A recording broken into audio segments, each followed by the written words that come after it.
Welcome back to clean news MP. चलिए देखते हैं मध्य प्रदेश की 25 फटाफट बड़ी खबरों को। इससे पहले आप न्यूज को कहां से देख रहे हैं, हमें कमेंट में बताना बिल्कुल ना भूलें। साथ ही हमारे फेसबुक पेज को भी फॉलो करें। फेसबुक पेज का लिंक डिस्क्रिप्शन में दिया गया है। इंदौर की ठंड अचानक गायब, रात में पारा 4 डिग्री बढ़ा।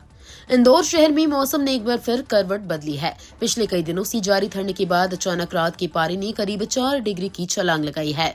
बीते 2 दिनों से कड़ाके की ठंड से शहरवासी परेशान थे, लेकिन रात हुई इस वृद्धि से ठंड में राहत मिली है। मौसम विभाग के पूर्वानुमान के अनुसार आज और कल भी तापमान इसी तरह बढ़ा रह सकता है। इसके बाद फिर पारे में गिरावट आ सकती है। धान किसानों को राहत, लेकिन भावांतर योजना में 5,000 से अधिक किसानों का भुगतान अभी बाकी। मध्य प्रदेश के किसानों के लिए राहत और इंतजार दोनों साथ चल रही हैं। सरकार ने धान की खरीदी का भुगतान जारी कर दिया है, जिसमें 7.5 लाख से अधिक किसानों के बैंक खातों में करोड़ों रुपए जमा हो चुके हैं। खाद्य मंत्री गोविंद सिंह राजपूत के अनुसार इस बार धान खरीद पिछले साल से अधिक हुई है। वहीं भावांतर योजना के तहत खरीदी गई उपज का बकाया भुगतान अभी भी 5,25,000 से ज्यादा किसानों को मिलना बाकी है। लगभग 9.5 करोड़ रुपए की राशि का सत्यापन पूरा हो चुका है और किसान अब जल्द भुगतान की उम्मीद कर रही हैं। भोपाल में ईवी बसों का इंतजार जारी, 25 करोड़ के डिपो प्रोजेक्ट में देरी।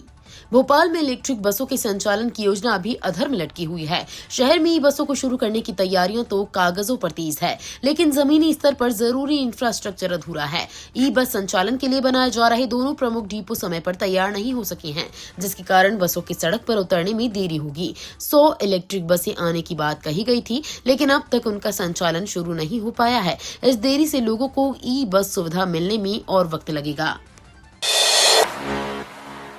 दावोस में मध्य प्रदेश को निवेश का बड़ा तोहफा, गूगल, एवरस्टोन और क्रेसेंट ने दिखाई रुचि। दावोस में चल रहे वर्ल्ड इकोनॉमिक फोरम 2024 के दूसरे दिन मध्य प्रदेश के लिए निवेश के नए अवसर सामने आए। राज्य सरकार के अधिकारियों ने वैश्विक कंपनियों के शीर्ष नेतृत्व के साथ बैठक की। इस दौरान गूगल, एवरस्टोन और क्रेसेंट एंटरप्राइजेज ने IT, डेटा सेंटर, विनिर्माण, नवीकरणीय ऊर्जा, खाद्य प्रसंस्करण और लॉजिस्टिक्स में निवेश में रुचि जताई। इन संभावित निवेशों से मध्य प्रदेश में रोजगार, इंफ्रास्ट्रक्चर और आर्थिक विकास को मजबूती मिलने की उम्मीद है। भूमि अर्जन मुआवजा बढ़ाने पर सरकार ने बनाई कमेटी, किसानों से सुझाव मांगे जाएंगे। राज्य सरकार ने विकास परियोजनाओं में भूमि अर्जन मुआवजे को बढ़ाने की तैयारी शुरू कर दी है। इसके लिए गणना फैक्टर निर्धारण समिति का गठन किया गया है, जिसमें मंत्री राकेश सिंह, तुलसी सिलावट और चैतन्य काश्यप शामिल हैं। समिति किसानों, जनप्रतिनिधियों, किसान संगठनों, उद्योग जगत और आम जनता से सुझाव लेगी। लोक निर्माण मंत्री राकेश सिंह ने कहा कि प्रभावित परिवारों को उचित और न्याय संगत मुआवजा मिलना चाहिए। सुझाव देने की अंतिम तिथि 30 जनवरी 2026 है और लोग ps.revenue@mp.gov.in पर अपनी राय भेज सकते हैं। रायसेन कृषि उपज मंडी 23 से 26 जनवरी तक बंद, नीलामी स्थगित। रायसेन कृषि उपज मंडी में 23 से 26 जनवरी तक नीलामी पूरी तरह बंद रहेगी। मंडी समिति के सचिव वीरेंद्र सिंह ठाकुर ने बताया कि अनाज एवं तिलहन व्यापार संघ के पत्र के आधार पर ये निर्णय लिया गया है। 23 जनवरी बसंत पंचमी, 24 जनवरी बैंक अवकाश, 25 जनवरी साप्ताहिक बंद और 26 जनवरी गणतंत्र दिवस होने के कारण मंडी में कामकाज ठप रहेगा। मंडी समिति ने किसानों से अनुरोध किया है कि इन 4 दिनों में अपनी उपज मंडी न लाएं और अन्य किसानों को भी सूचना दें। बसंत पंचमी पर विदिशा में लाखों को विद्या ब्राह्मी कल्प का निःशुल्क सेवन। विदिशा में बसंत पंचमी के अवसर पर 23 जनवरी को एक विशेष अभियान चलाया जाएगा। संत शिरोमणि आचार्य विद्यासागर महामुनिराज की द्वितीय समाधि दिवस के उपलक्ष्य में सकल दिगंबर जैन समाज लगभग 1 लाख लोगों को विद्या ब्राह्मी कल्प नामक आयुर्वेदिक औषधि का निःशुल्क सेवन कराएगा। वितरण सुबह 9 से शाम 5 बजे तक होगा। इसके लिए 10 प्रमुख चौराहों सहित शहर के स्कूलों और आंगनवाड़ियों को चुना गया है। इस आयोजन का उद्देश्य सेवा और स्वास्थ्य को बढ़ावा देना है, जिसमें जिला प्रशासन और महिला एवं बाल विकास विभाग का सहयोग रहेगा। मंडला में नर्मदा जयंती को सुरक्षित और सुव्यवस्थित बनाने की तैयारी, पुलिस प्रशासन ने बैठक की।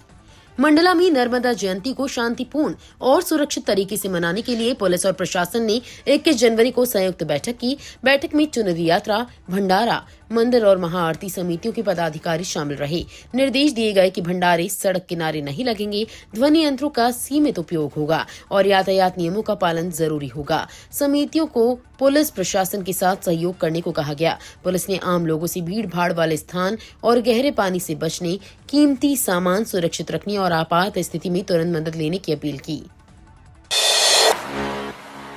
मध्य प्रदेश में डेयरी योजना पर बैंकिंग सिस्टम ने लगाई पलीता, 9 माह में सिर्फ 24 को लोन। मध्य प्रदेश में किसानों की आय बढ़ने के लिए डॉक्टर भीमराव अंबेडकर कामधेनु योजना के तहत डेयरी उद्योग को बढ़ावा दिया जा रहा है। सरकार 33% सब्सिडी पर 42 लाख रुपए तक की राशि उपलब्ध करा रही है, लेकिन बैंकों की कड़ी शर्तें और लोन प्रक्रिया ने योजना की रफ्तार रोक दी है। पिछले 9 माह में लगभग 2600 आवेदन आने के बावजूद बैंकों ने सिर्फ 24 किसानों को ही लोन मंजूर किया है। इससे योजना का उद्देश्य प्रभावित हो रहा है और किसानों ने नाराजगी जताई है। मध्य प्रदेश में जमीन अधिग्रहण मुआवजा बढ़ सकता है, प्रोजेक्टों को मिलेगा पंख। मध्य प्रदेश में विकास परियोजनाओं के लिए जमीन अधिग्रहण पर मिलने वाले मुआवजे में जल्द ही बढ़ोतरी की संभावना है। मोहन यादव सरकार ने इंफ्रास्ट्रक्चर कार्यों को तेज करने और प्रभावित परिवारों को बेहतर मुआवजा देने के उद्देश्य से सुझाव लेने की प्रक्रिया शुरू कर दी है। पीडब्ल्यूडी मंत्री राकेश सिंह के नेतृत्व में किसान संगठनों, व्यापारिक संगठनों और जनप्रतिनिधियों से चर्चा की गई। सरकार ने 30 जनवरी तक सभी पक्षों से सुझाव मांगे हैं। इन सुझावों के आधार पर मुआवजा राशि बढ़ाने का फैसला किया जाएगा। टीकमगढ़ में विद्युत कर्मियों की कार्यशाला, सुरक्षा मानक और समाधान योजना पर जोर। टीकमगढ़ में बुधवार को विद्युत कर्मियों की सुरक्षा और कार्यकुशलता बढ़ाने के लिए विशेष कार्यशाला आयोजित की गई। इस कार्यक्रम में बिजली कंपनी के वरिष्ठ अधिकारी और कर्मचारी मौजूद रहे। अधीक्षक यंत्री एसके त्रिपाठी ने बताया कि ग्रामीण, शहरी और मवई वितरण केंद्रों के लाइन कर्मचारियों को सुरक्षा मानकों, उपकरणों के सही उपयोग और दुर्घटनाओं से बचाव पर प्रशिक्षण दिया गया। कार्यशाला में समाधान योजना 2025 से 26 की समीक्षा की गई और कर्मचारियों को ग्रामवार समाधान कैंप आयोजित कर बकायेदार उपभोक्ताओं से संपर्क कर योजना का लाभ दिलाने के निर्देश दिए गए। सागर में शतरंज का जादू, स्कूलों में बच्चों को कोचिंग, युवा खिलाड़ी बना रही नाम। सागर शहर में शतरंज का जादू तेजी से फैल रहा है। स्कूली बच्चों में इस खेल के प्रति खास उत्साह देखा जा रहा है और कई बच्चे शानदार प्रदर्शन कर रहे हैं। हाल ही में सागर के सर्वज्ञ सिंह ने महज 3 साल, 7 महीने और 20 दिन की उम्र में फीडे रैंकिंग हासिल कर दुनिया में सबसे कम उम्र के खिलाड़ी बनने का रिकॉर्ड बनाया। इसी बीच जिला शतरंज संघ के नितिन चौरसिया को भी फीडे द्वारा अंतर्राष्ट्रीय स्तर का सम्मान मिला है। अब स्कूलों में बच्चों को ट्रेनिंग देने के लिए कोचिंग की व्यवस्था की जा रही है, जिससे सागर का शतरंज भविष्य और मजबूत होगा। मध्य प्रदेश में 1.29 करोड़ लोगों को फैटी लीवर का खतरा, एम्स भोपाल की रिसर्च बनी उम्मीद। फैटी लीवर आज एक गंभीर स्वास्थ्य समस्या बन चुकी है, जो शुरुआती दौर में बिना लक्षण के भी शरीर को नुकसान पहुंचा सकती है। मध्य प्रदेश में पिछले साल हुए स्क्रीनिंग अभियान में 1.29 करोड़ लोगों में फैटी लीवर पाया गया। ये संख्या इस बीमारी के बढ़ते खतरे को उजागर करती है। अब इस चुनौती से निपटने में एम्स भोपाल की नई रिसर्च उम्मीद की किरण बनकर सामने आई है।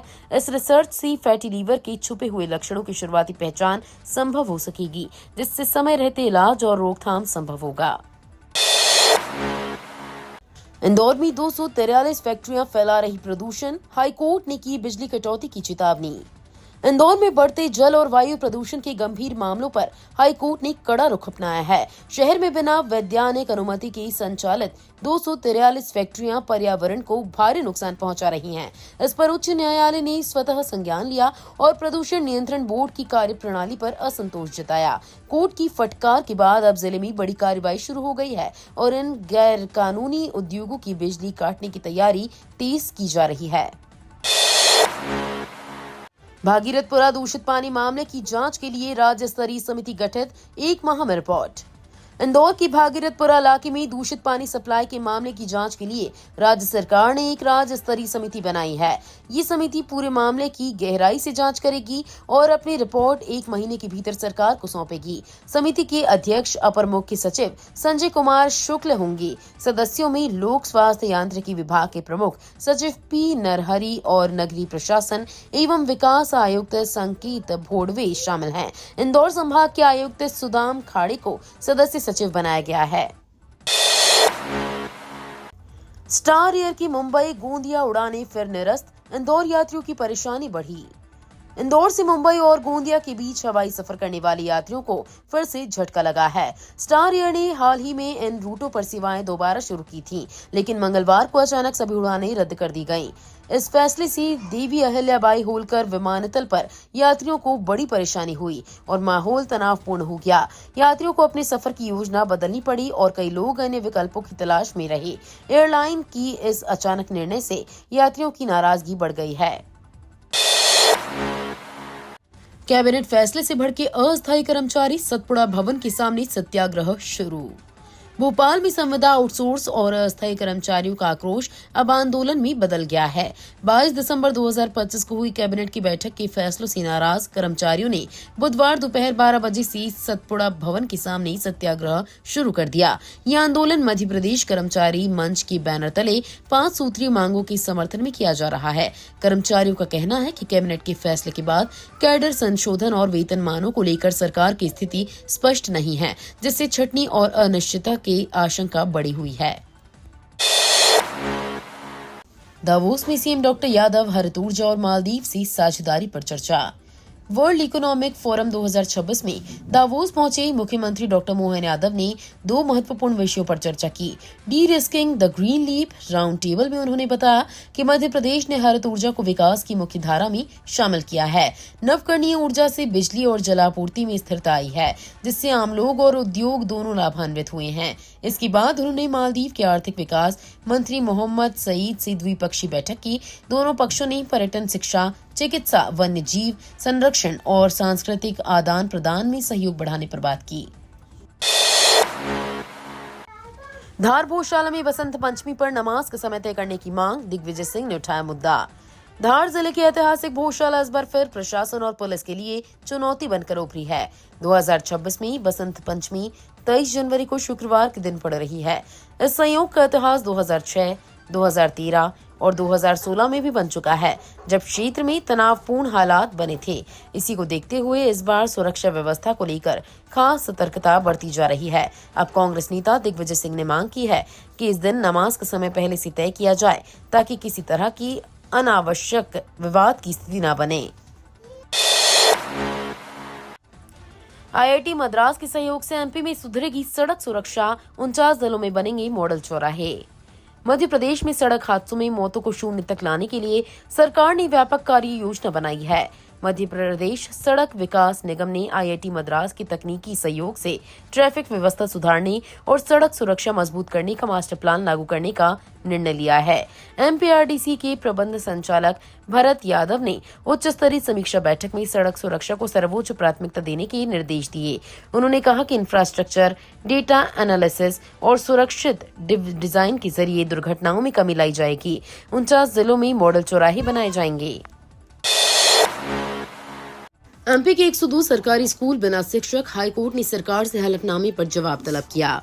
मध्य प्रदेश के सरकारी स्कूलों में शिक्षकों की भारी कमी पर हाईकोर्ट ने सख्त रुख अपनाया है। डिंडोरी निवासी किसान लोक सिंह की जनहित याचिका पर सुनवाई में कोर्ट ने बताया कि प्रदेश के 102 सरकारी स्कूल बिना शिक्षक चल रहे हैं और 499 स्कूलों में स्टाफ कम है। हाईकोर्ट ने सरकार से पूछा कि प्रदेश में कुल कितने स्कूल हैं और कितने शिक्षक पद खाली हैं, तथा हलफनामे पर जवाब मांगा है। अगली सुनवाई 24 फरवरी को होगी। मामले में छात्र भविष्य और शिक्षा व्यवस्था पर गंभीर चिंता जताई गई है। ब्राह्मण बेटियों पर अभद्र टिप्पणी, आईएएस संतोष वर्मा पर एफआईआर की मांग तेज। कर्नल सूफिया कुरैशी को लेकर की गई अभद्र टिप्पणी के बाद सुप्रीम कोर्ट ने एक पखवाड़े में अभियोजन की कार्रवाई करने के निर्देश दिए हैं, जिससे सियासत और गर्मा गई है। कांग्रेस अब उनके त्याग पत्र की मांग को लेकर आंदोलन कर रही है। इस बीच ब्राह्मण बेटियों पर असभ्य बयान देने वाले आईएएस अधिकारी संतोष वर्मा के खिलाफ भी कार्रवाई की मांग बढ़ती जा रही है। राजनीतिक और सामाजिक दबाव के बीच सरकार पर एफआईआर दर्ज कराने का दबाव तेज हो सकता है। भोपाल में गवर्नर, उज्जैन में सीएम मोहन यादव फहराएंगे तिरंगा, कैलाश विजयवर्गीय का नाम सूची से गायब। मध्य प्रदेश में गणतंत्र दिवस का मुख्य समारोह भोपाल के लाल परेड ग्राउंड में होगा, जहां राज्यपाल मंगूभाई पटेल तिरंगा फहराएंगे। वहीं मुख्यमंत्री डॉक्टर मोहन यादव उज्जैन में ध्वजारोहण कार्यक्रम में शामिल होंगे। राज्य सरकार ने मंत्रियों की सूची जारी की है, जिसमें नगरीय आवास एवं विकास मंत्री कैलाश विजयवर्गीय का नाम नहीं है। उनके आभार वाले धार जिले में कलेक्टर तिरंगा फहराएंगे। इंदौर जिले में उप मुख्यमंत्री जगदीश देवड़ा ध्वजारोहण करेंगे। इंडिगो एयरलाइंस में नौकरी का सुनहरा मौका, मध्य प्रदेश के युवा फटाफट करें अप्लाई। अगर आप एयरलाइंस कंपनी में जॉब कर अच्छी कमाई करना चाहते हैं तो ये खबर आपके लिए है। मध्य प्रदेश के छोटे शहरों से भी अब एविएशन इंडस्ट्रीज में करियर बनाने का सपना साकार हो सकता है। छिंदवाड़ा में देश की सबसे बड़ी एयरलाइंस इंडिगो इंटरव्यू कर रहा है। ये एयरलाइंस में नौकरी की चाह रखने वालों के लिए सुनहरा मौका है। जाने इस इंटरव्यू प्रोसेस की पूरी डिटेल। 22 जनवरी दिन आज गुरुवार को छिंदवाड़ा की राजीव भवन में देश की सबसे बड़ी एयरलाइंस इंडिगो इंटरव्यू लेने आ रही है। यहां airport officer, airport operations, customer services, security officers और कैबिन क्रू के लिए इंटरव्यू आयोजित किए जाएंगे। एमपी में जोहो पर शिफ्ट किया आधिकारिक ईमेल सिस्टम, मंत्री का बड़ा ऐलान। एमपी के एक सरकारी उपक्रम ने स्वदेशी टेक की ओर से मजबूत कदम बढ़ाए हैं।